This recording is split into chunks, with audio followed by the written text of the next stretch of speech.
Omu kwezi kwa 12 omwaka gw'2019 ekitongole kya Sagma Technical Services Limited kikakwata omurimo gwa sente zirikwingana miliyoni 650 okutunguura Buramba Health Center ya kabiri okuba Health Center ya kashatu. Omurimo ogu gukaba gurimu n'okukora oburaro bw'abashaho ah'irwariro ngu bitu bakaba bari aho bareeba oburaro bwayombekwa omwanya oguri ahansi y'enkungu hatariho kisiika ky'okutangira amaizi.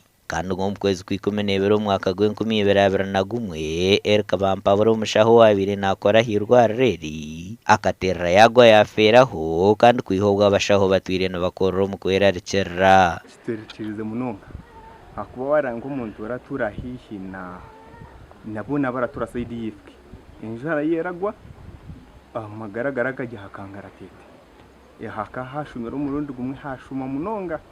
So umuntu rorimo konge enjura yagura mango anything can happen.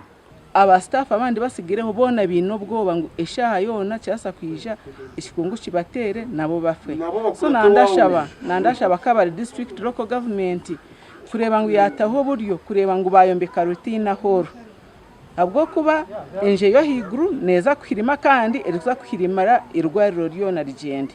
Ogu nayoreka ngo nabo nk'aba district tibine sente ezo kuhwerirwa reri. We are, as a district, as of now, we don't have money to make it, but we are